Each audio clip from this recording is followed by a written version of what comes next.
Hi, Katarina. Hello, Stephen. This is great. Welcome to the UK, and the sun is actually shining today, which makes a real change in the last weeks. I'm so happy for you. I'm in the middle of the Baltic Sea on an island of Gotland, and it's completely grey and raining. Yeah. So, yeah. You know about island weather. We Yes, suffer from it most of the year. I know. It's great to have you as part of this little series we're doing called From a Distance, and we are a bit of a distance at the moment. And it's been lovely to talk to the people who have been around, really kind of sitting at the top of the a cappella tree for so many years. And I hope you don't mind me saying it has been a long time that you've been around, and This is you have very left true. an amazing legacy. Just going back to the very beginnings of Katarina as a singer, can you tell us how you started, where it was, etc.? Yeah. Wow, this is such a fantastic initiative, Stephen, and I'm really happy to be part of it. And just during this pandemic, it's really given me the opportunity to think a lot about that. And I started singing very early in a church choir, actually called the Katarina Church Choir, and and in the middle of Stockholm. And then I continued into this music choir school, which is sort of special for Sweden, and definitely the only one in Stockholm at that time. Now there are quite a few more of that sort of schools. Was that attached to a church, or is that No, it wasn't. So, or it's been around since I think the 30s or something. It's so, and it's really Sweden has a really, as the United Kingdom, of course, as well, but a really long tradition of choral singing. So this really came out of that. And I've just been thinking that how when I was 5 years old, my mother would bring me along to her rehearsals because she sang in a choir, and just the choir world has been really, really important to me. And as we are, nerds in the vocal community, there's a huge difference if you want to be nerdy about it. If you compare singing in a smaller ensemble than singing in a choir. So for the most part of my life, I feel like I've been doing the ensemble thing, but just now I'm really realizing how incredibly important those early experiences, how they have really formed my life in a sense, I think. Yeah, and we know that Swedish singing is a very special. It's got its own flavor. It's got its own shape. We know that the early settlers who came from Scandinavia, Sweden especially, over to America, they brought their own special sound, and it's still alive today. You can still find in Minnesota and in the northern states these little enclaves of fantastic choral singing. No, that's true. I know it's a strong thing, and I wonder if it's. I mean, a lot of countries have a strong sense of this, how important it is to come together and sing. But it's interesting when you think of the Baltic countries, and I'm thinking of Estonia and Lithuania and Latvia, of course, and where this has such a strong meaning too. And Sweden has there is a different heritage, I think, but just as strong. Yeah, over here in the UK, we have the Welsh, of course, who are very famous for their singing. Such a small nation, but they have their amazing singing tradition, their choir tradition, male voice choirs especially, and I mean they have a yearly televised Choir of the Year competition, which is just amazing. We say that the Welsh language is responsible, really, how for the placing of the voice and how they can take speaking into singing so easily compared to the English, or that's what they say anyway. Is the language in Sweden and the Scandinavian languages, I know they add flavor, but do you think they help with the singing, to the placing of voices? I've been told that is the case, and it's hard for me to say that because I wouldn't know the option. But I'm surprised because there will be such a notion because the dialects are so diverse. And in the southern part of Sweden, you have the and a different way of diphthongs, and so it's But I would assume that there is like actually a Swedish vowel placing that is probably does have something to do with the choir sounds of Sweden. I'm sure why I'm sounding so vague is because I'm sure that there is a lot of research that has been done on this that I don't know about. I must look it up. Yeah. So in the early days, the real group, the co-founders of the real group, were studying together. What ages were you studying together when you first started? Actually, I was a really good friend of one of the guys in the group, Anders Edenroth, and we were only like 11 or 12 years old when we got to know each other in this choir school. And then everybody in the real group, they went on to the academy, the Royal Academy in Stockholm, studying different things to become a music teacher, or in Margareta the soprano, she was studying to become a harpist. And I was at the moment a little slightly rebellious, so I was serving beer at a jazz club and listening to jazz, and I was as you do as it can be. And I was like, no, I don't want to be in a school. I had sung a lot of choir. I was in the girls' choir in Adolf Fredrik, and I did a lot, and I was at that time very much interested. I was starting to write. I was seeing myself as a singer-songwriter, as a matter of fact. And my biggest heroes were Joni Mitchell, Ricky Lee Jones, all those iconic. Yeah. So I was more, I'm not into choir singing at this time. But they, Anders Edenroth said that, well, we're forming a cappella group at the school, you have to join. And I was like, but I haven't even auditioned for the school. I don't even go there, but come anyway. So what ages this is then point? We were 20-ish, right, something like that. And they had just started at the school, and they just did this like started having 1 hour per week where they had to do something within this vocal this thing. Is the mid 80s, just exactly. This is like 1984 84 to be precise. And that fall of 1984, I know this because the first time that where we ever performed was when my father turned 50 years old at his party, and that was 85. And we had about 5 songs at that time, so we did it all. And then so that was really, and all of us had been going to this choir school, so I knew of all of the singers in the group. But it was, to me, I was still, I've done enough of choir now, I'm not going into ensemble singing, but I am anyway at the same time. So I was very ambivalent about the whole thing. But I did it. And the world is so glad that you did. And so am I. And quite quickly, I realized that this is, well, I shouldn't say that that's a lie. It took me some time because I still did I did a recording with an all-girls pop band. We got a record deal, and I was touring with a reggae band, a blues band, a jazz, blah, blah, blah, doing other things more as a little bit aiming do things as a solo artist, but really just doing backup things. But my basic interest was to do other genres of music than the classical choral tradition, where I had spent my whole childhood and my early years. So now I remember the first time we met, and so do I. In fact, in the whole of this kind of the years that have passed, we haven't met so many times, but they've been quite significant along the way. But I remember the first time because I was quite blown away with a group who, I think you were still students then, or coming to the end of it. Were you still studying? Absolutely. And tell us about that, where it was, and because I was incredibly young at the time. You had just, that was like in the beginning of you singing with King Singers, because would it have been 89 or 88? Or yes, can you 88. Remember? I think it would have been 88 or something like that, because we were still at school, and this was at a huge festival in Sweden where lots of choirs came, thousands of people came, and I'm sure that you were definitely the headliners, and we did maybe our first concert, full-length concert at this festival. And I also remember because we did get an encore and we didn't have enough songs, so we had to take the first song as an encore.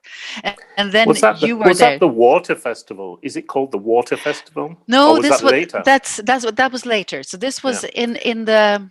This is not even in Stockholm. This was out in the countryside where you. Right. That you came I to. remember that. Yes. Very, very. Yes. Well, we met before that though, because we met in the conservatoire.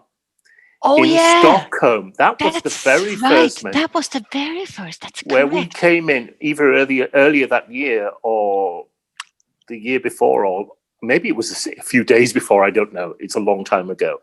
But we were introduced to you guys as students who were studying the art of singing together, unheard of at the time.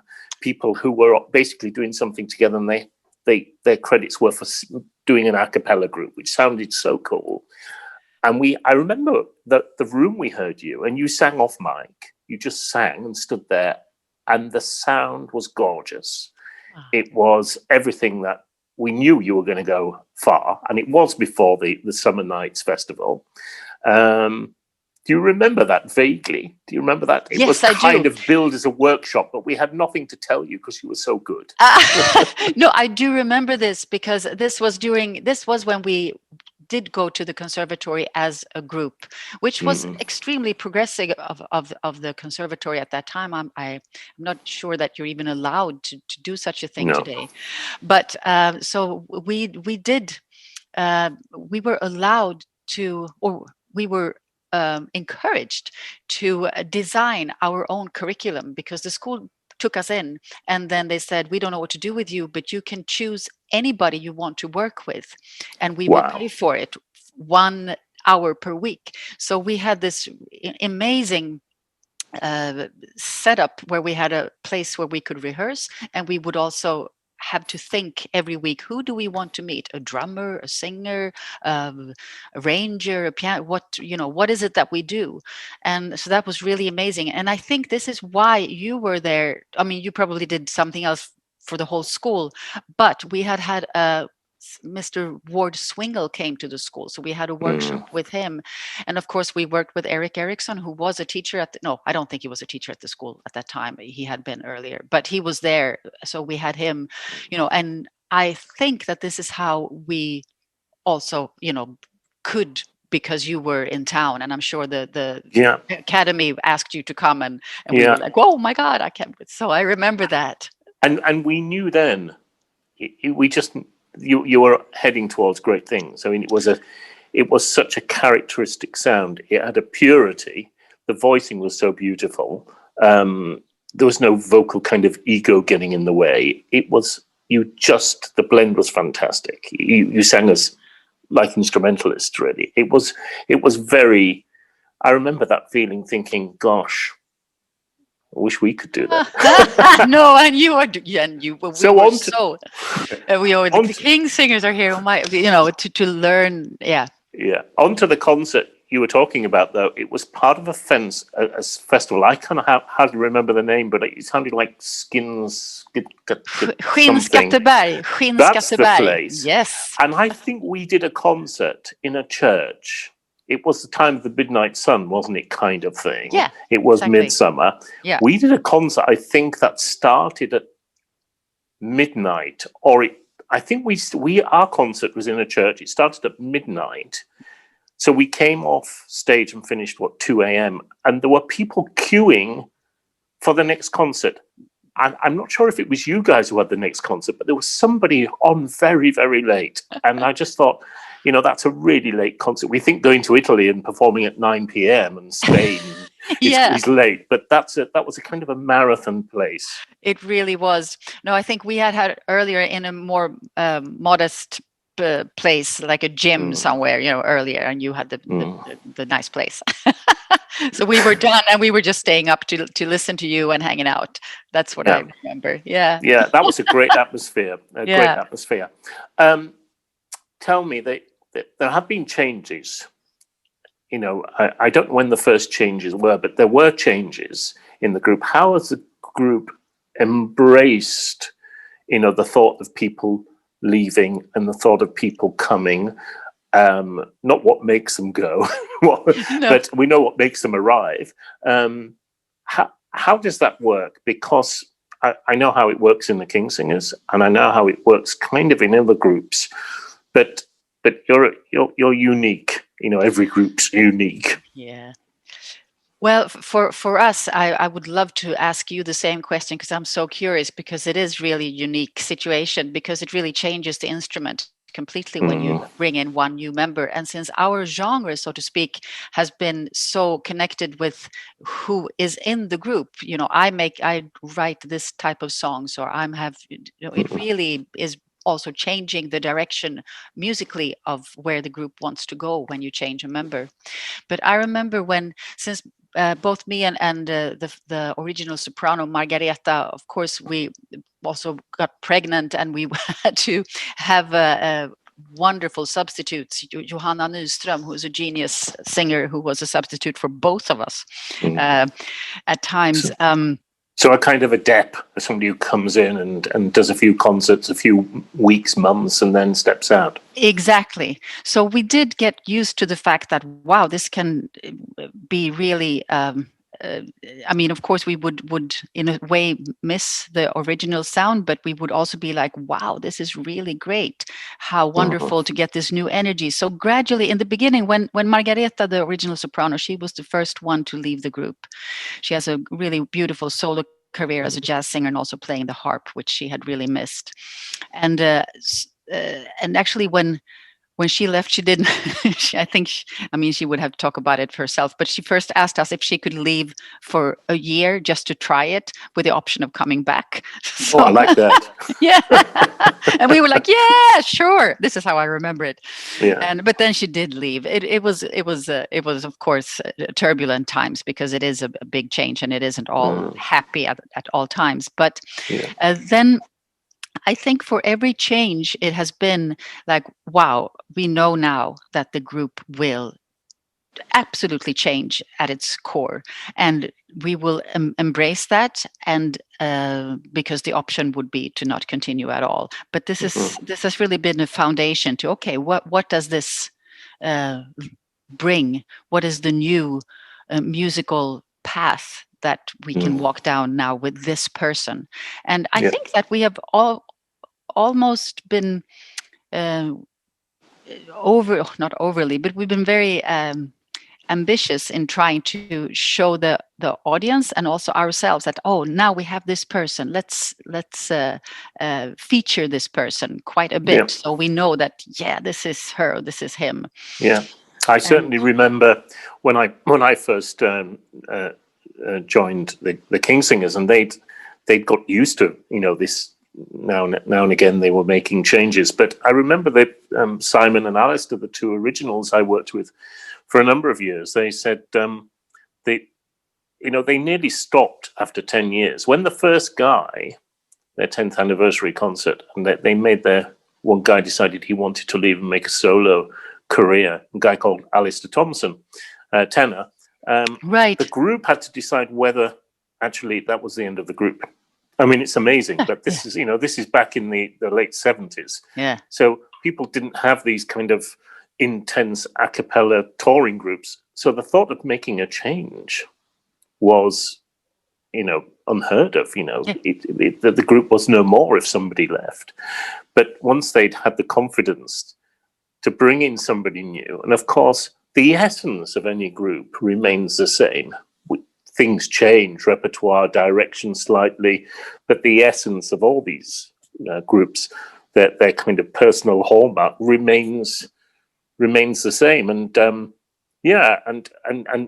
even going on to make a number of changes at the same time. When I joined, 2 people joined at the same time. That's a third of the group. That's a huge. But the sound. The sound is important, and as you say, people do bring their own way of doing things. But for us, it was always important that somebody had the ability to fit in at the outset, to fit in. So the audition process would be try and just fit in to what's happening, because that flexibility was paramount, really. Vocal flexibility to just fit into what was happening around. A lot of good singers audition for these vocal groups all over the world, but actually it's the ability to spontaneously create these kind of nuances with sound. Absolutely, I really agree. For the real group, though, I think that what we have been saying to each other, and I'm trying to, at the same time, I'm also evaluating, is that really what happened? But that you don't compare yourself to the person you're in, whose place you are taking. You have to feel really confident that, yes, I can be me, even though, and at the same time have the ability to do, this is what you are describing of fitting in and being able to create this sound that in some way is the identity of the group. And it calls for special singers and special persons. Yeah. Katarina, a lot of groups have had kind of prolific arrangers in the group, people who have arranged pop songs, folk songs, things especially for the group, creating their own sound. And one thing that I really think did set the real group apart from my first, from the early recordings, was that you were very brave to put yourself forward as songwriters, as complete creators of material. And at the time, I remember there weren't many groups doing that. A lot of people doing covers, arrangements of folk songs. That's what we did, really. But nobody creating original material. Was that a genius stroke, or was that just a personal thing you had to do? I think it was, or it was not a genius stroke, but it did become something that after a few years it was a question: should we do this or should we not do this? Because early on we would also take the arrangements that were written but rewrite them, and so it was really something that we just did. I think that I know that at least Anders Edenroth and Peder, they always say that they didn't look at themselves as singers but more as instrumentalists and arrangers and composers. And actually that was a little bit the case with me too in the beginning, that I had not taken many, even the choir thing, like I said early, was really strong within me. But then when I wandered off into my own musical, then it was really about writing. So I think it was something that we just did, even though as it evolved, it's actually all of us wrote original material in the beginning. You're absolutely right. And now, since I have been in the group for 32 years, I left 4 years ago, I can see that the one person who has been doing so much writing is, of course, Anders Edenroth. But also Peder has written a lot, and Margareta. We all did write. You're absolutely right. It's such a long, with so many things have happened in the course of these years. If I was given a pound for every time I'd done a workshop with a group singing Chili con Carne, I'm sorry, I would be incredibly wealthy by now. That's hilarious.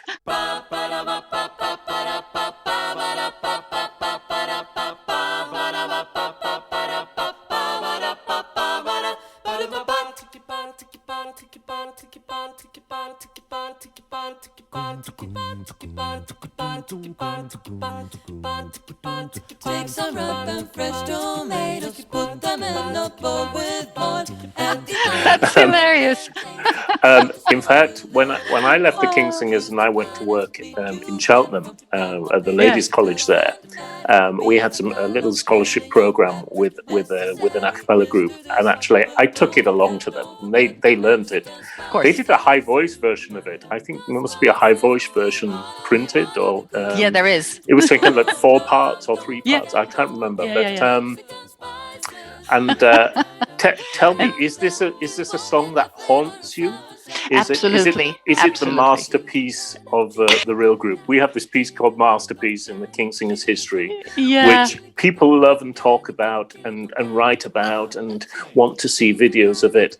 But if you talk to the King Singers, we're all kind of It's a little bit like that. I think, Anders Edenroth, again, he was the one who wrote that song, and he wrote it when he was doing the military service in Sweden when he was 18 years old for a band that he was then rehearsing with when he came back from he was extremely bored at the military service.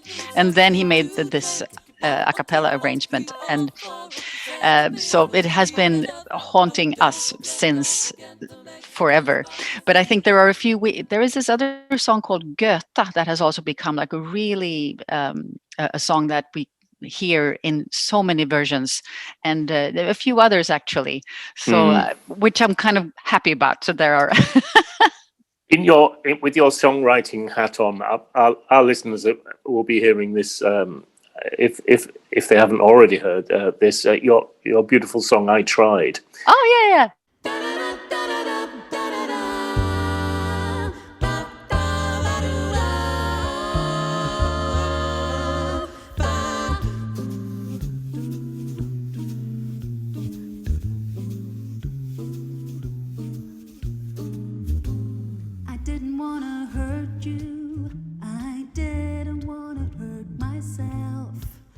You kept talking about the trust we must have, but I'm sorry to say I couldn't play it your way. I wanted to be honest, but honesty can hurt so much.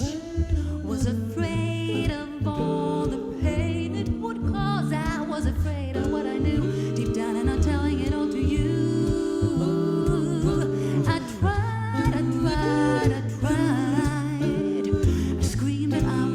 But I fought and I loved. I tried a little more. Wasn't fighting a war. There just wasn't any love in store. No. Tell us some background for that. Give us some little insights of where that came from, how you... Yeah, I guess I wrote the song when I had a reason to think about how you what it's like to break up in a relationship. So that was the where I started. But then the arrangement is made by a really wonderful jazz saxophone player in Sweden, Magnus Lindgren, and it was so we did a lot of back and forth, him and I, about how we wanted to go about this. And it's he had writing for the real group. We were so used to having everything that the arranger would always know exactly what our voices wanted to do. And Magnus, of course, he knew that Margareta could sing extremely high, so he would put her up there for sure. But we would also have a lot of talks with him, because it was really tricky. So we had to, in essence, make it easier than what he originally wrote. More simple, because it was so hard. It's very beautiful.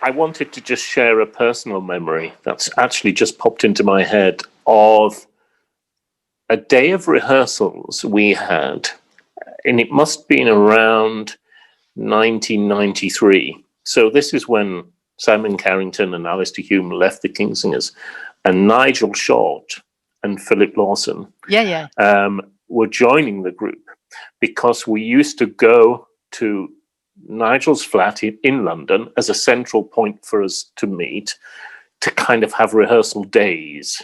And I remember when we had a little lunch break and Nigel put on, so I don't know if you can remember back to kind of 92, 93, might be 93, 94, but a groundbreaking album that came out from you guys, because we sat and listened, jaw dropped, to this kind of high fidelity sound. Does it ring any bells?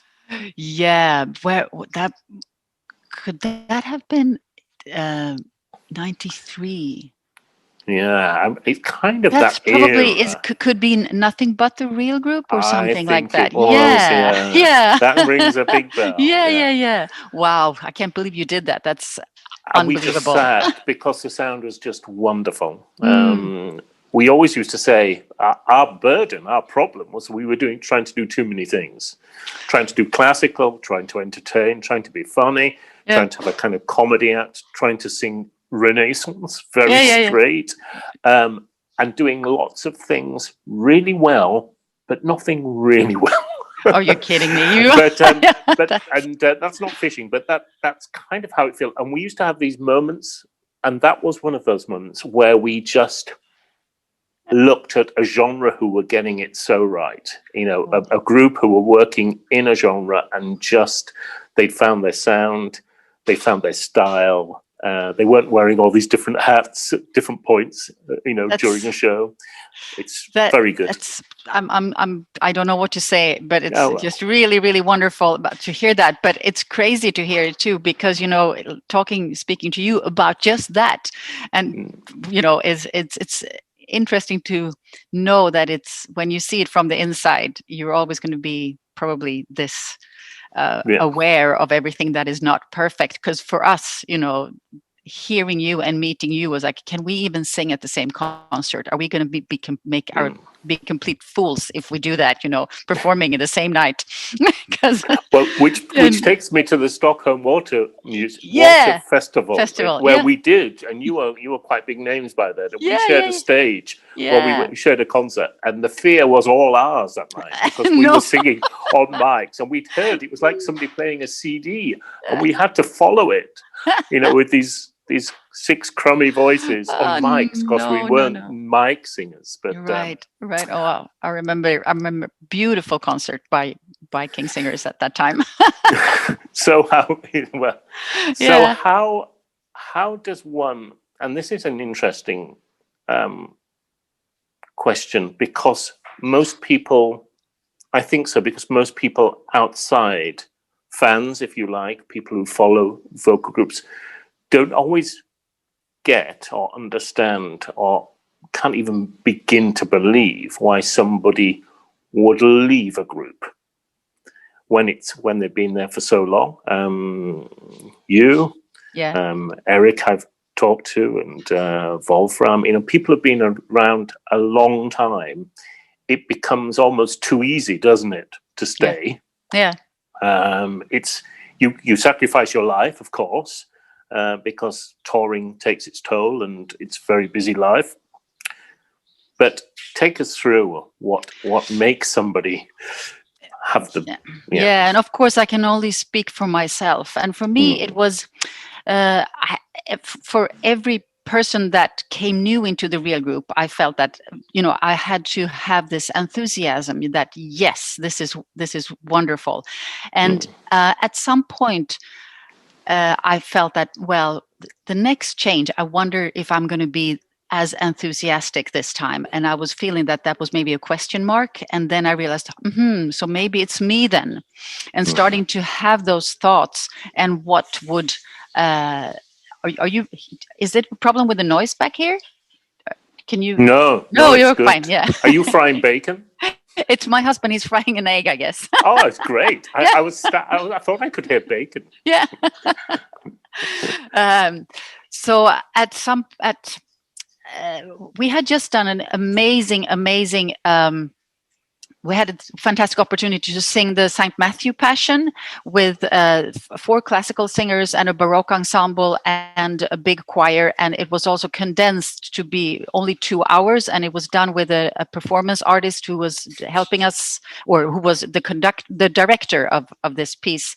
And that was, after having done that, I felt that, wait a minute, I'm getting close to a feeling that, wow, musically I have gotten so much that I can now go on, because musically what I would like to do, or artistically I should say, what I would like to do is maybe something else. So and I was about 50 years old then, and I realized if there is if there's going to be something that is going to be real, I need to give that time as well. So it was also more of a pragmatic decision, because at the same time I was like, no, I'm not leaving the group, I'm going to something else.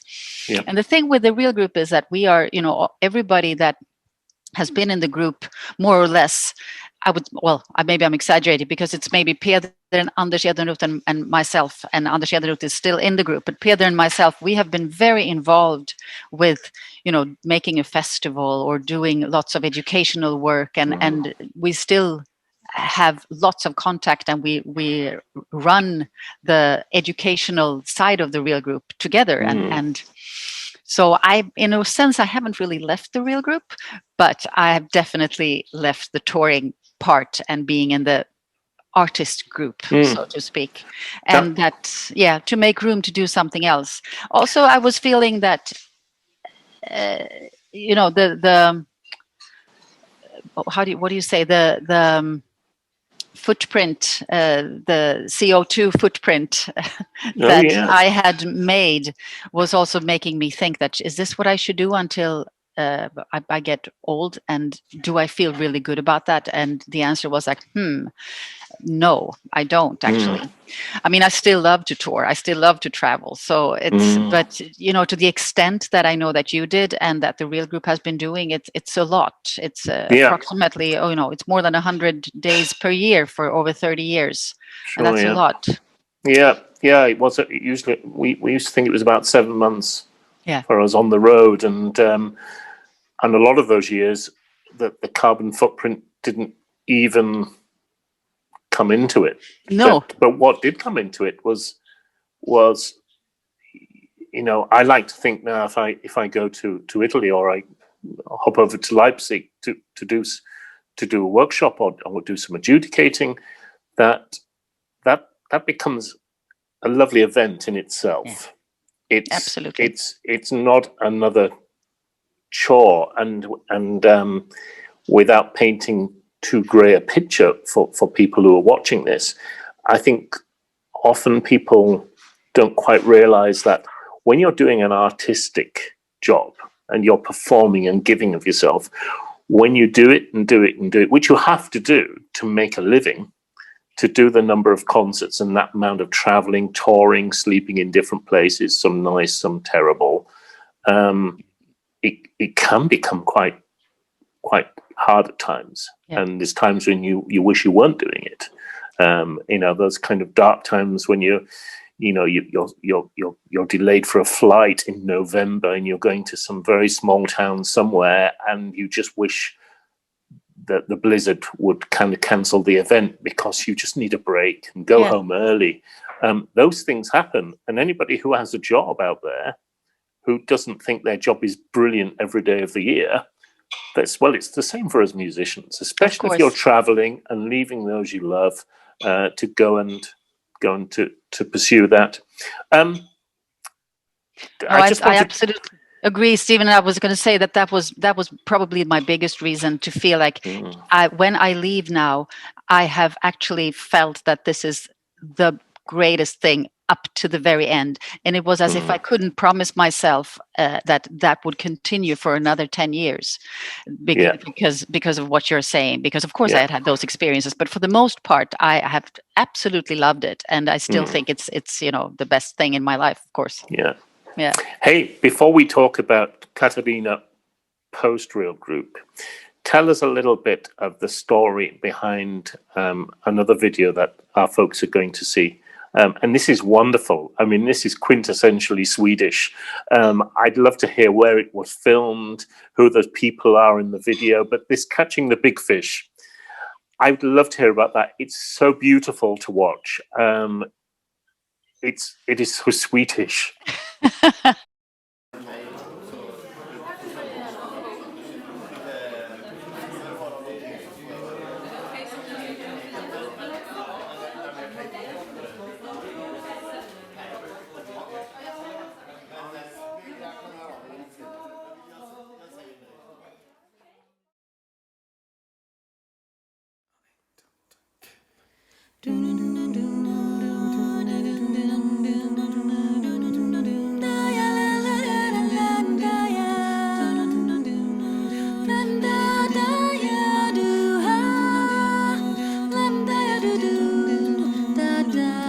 Changing the real. Trust it will help you in the end. Chasing the deal.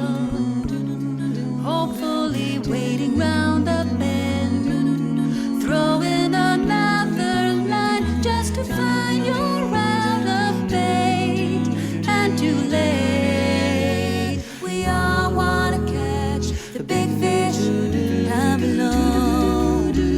We all wanna catch the big fish down below. We all wanna catch the big fish down below. Down below. Da da da ya da da. Da da ya do do. Da da. As more becomes less. You're changing your tactics once again. Hunting success.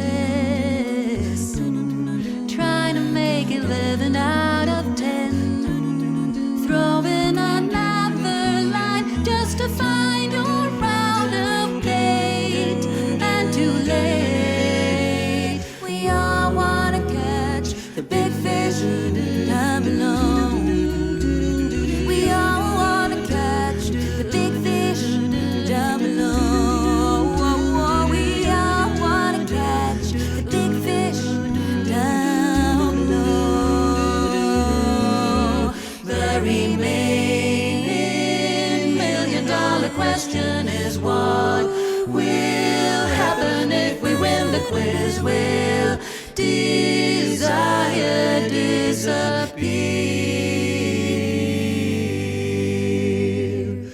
We all wanna catch what's below.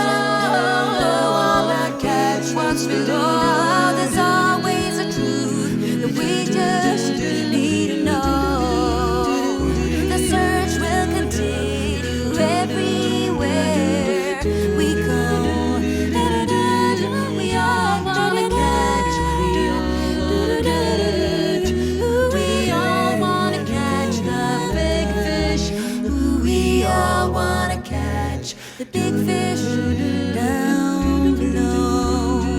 Everywhere we go, everywhere we go, everywhere we go.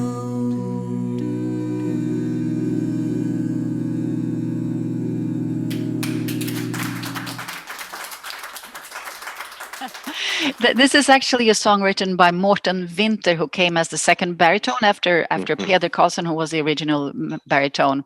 And this is filmed at a friend's attic, and we just made it kind of cozy and invited some friends because we wanted to make a little video, but we also did not want to make it like a video, but more like a concert, small concert, intimate event. And it's a song that I totally love, and it was again another person that joined the real group who's also a beautiful songwriter and who did contribute a lot with both arranging and original songs, and this was one of them. Yeah. Oh, it's so wonderful. Yeah, I love it. And thank you for introducing me to that, because I didn't know it, and it's it really is moving. It's really, really lovely. So, life after. Real Group still kind of runs parallel with some Absolutely. educational events. Absolutely. And of course, not now during the pandemic, the artist group doesn't exist, and we don't really know when we can have a touring group put back together. That's going to be a really big chore because the singers have gone elsewhere now to survive during this time. And it's really hard, actually. But the educational group is definitely running, and we're also trying to find new ways, like you and I are doing right now, to be online and do things like that. Yeah, I remember popping into Stockholm to do a concert, and on the way to the rehearsal, I think from the airport, we popped in to a large church, I think it was, Yes. kind of modern church, where there was a whole choir Yeah. singing real group music, and it was Yeah. a real group educational event. Yes. And we basically went and hello, and then went off again. But I thought that was wonderful that you were reaching all these people and creating events out of. Yes, and this is actually how I see the real group also emerging. Maybe there will be an artist group, but there's also anybody who has been in the group and who wants to continue with the art. The educational side of things is welcome to do so, and also the community building is really essential in what I feel that I'm all about at this point. I think that's a lovely way to work. I certainly know, as far as the Kingsingers goes, you leave, and you very much leave that group to be the group in all its spheres. That's kind of just tradition. Yes, people get involved at various points and write music and arrangements, but it's very much you leave the group for it to become the new group. But I love this idea where that there's this kind of movable, but the edges of it are a little bit more kind of easy flowing. Yeah, and I think that's where we are now. But we seriously, I don't really know, because it's we'll see. But I do know that and look at us. I mean, it's the community, the vocal community that we've been part of for so long. I mean, we do stay in touch, and there is this very, very special bond, I think, because to be doing this for as a full-time professional occupation is quite an unusual way of living, I think, and there are only a few of us that understand, or that have that experience, I should say. Tell us a little bit about how COVID has been and the arts in Sweden, because Sweden's had a slightly different approach to the UK. We had a complete lockdown for a long time, and the arts are in kind of dire situation here. Has it been the same there? It's been the same. I mean, Sweden has taken a slightly different route, but in essence, people don't go out, and we are recommended, that there are strong recommendations to not do anything really. And now, I mean, this seems to be for sure the second wave, and it's just closing down. So I would assume that it's pretty much the same for us as it is for you. But I've become a choral director, would you believe, of a male chorus. I did hear. Yes. Tell me how it is. It's wonderful. Finally, I'm learning how to conduct, and or I had to, and they do a lot of like really traditional male choral music, and they want me to add with something from my world. So that's really wonderful. I thought, this is how I think about this education or whatever. It's not really me teach. It's more about sharing stuff. And if they can teach me how to conduct, then I will give them some of my experience from my vocal group life, and it seems to really work. So that's really fun. But of course, we can't do anything now because they can't rehearse, and I know this. I mean, it is a wonderful thing. This the teaching thing was always going hand in hand with touring, and especially in the States, to pop into universities and to do a workshop here and there. But certainly I found in the last years, post Kingsingers, the things we take for granted, the things that making sounds together, little tricks for good intonation, vowel sounds, all these things, we take them for granted because we just do them.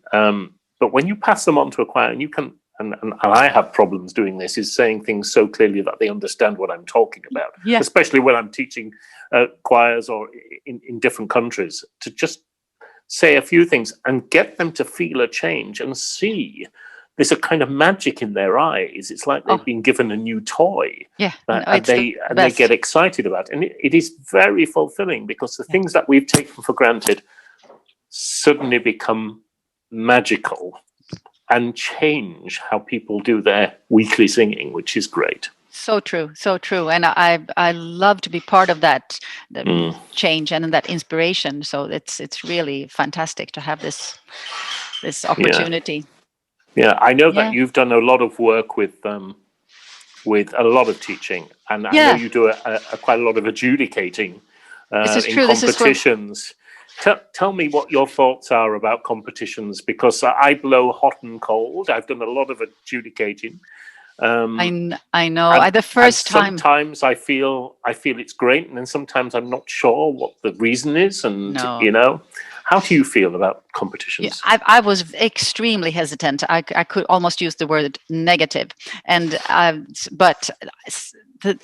so the first time was in Leipzig, actually, and it was with Simon Carrington. And he was the head of the jury, exactly. And it was my first time that I was adjudicating it, and I said that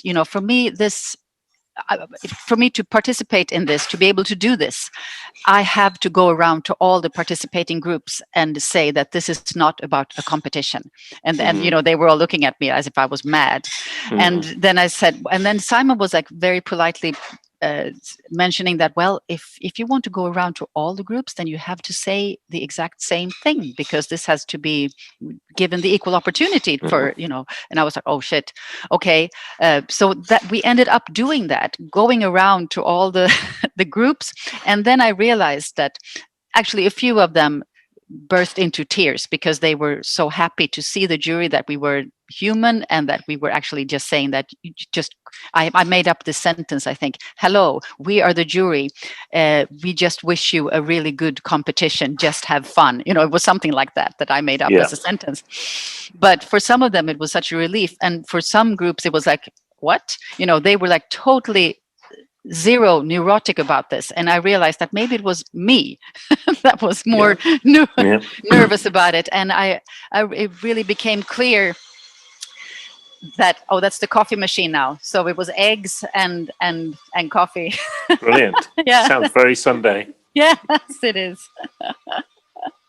I've had a lot of conversations kind of recently, especially in lockdown, with some singing pupils I have, whether we should be working towards an exam.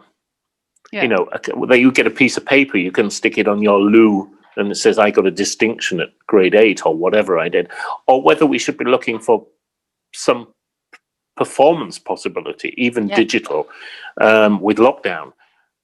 And then I spend a whole lesson talking about the competitive and doing things just to tick boxes. And I asked you this because I do blow hot and cold about trying to find who's the best, and in trying to find the best, we don't always celebrate everybody else. And I remember being at a Grand Prix, a European Grand Prix, with fantastic choirs, 5 choirs, and they're just amazing, from around the world.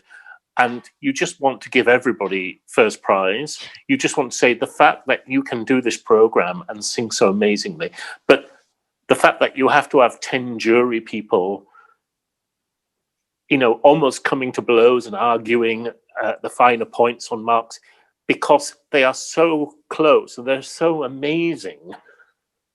But you've got to find a winner, and that's almost the difficult thing. It's great that a choir, it's great for the group who does it. Not so great for the others who are kind of just, it's like doing the 100 meters, isn't it? You say he's the fastest man in the world, but it's kind of 200ths of a second faster than the second guy, And I just insist, because there's a lot of that. Well, not a lot of that at the moment, but there'll be many more years of that for both of us, judging choirs, Yeah. but trying to actually give our message at the same time, which is what you did special in this performance. The thing that touched my heart was this.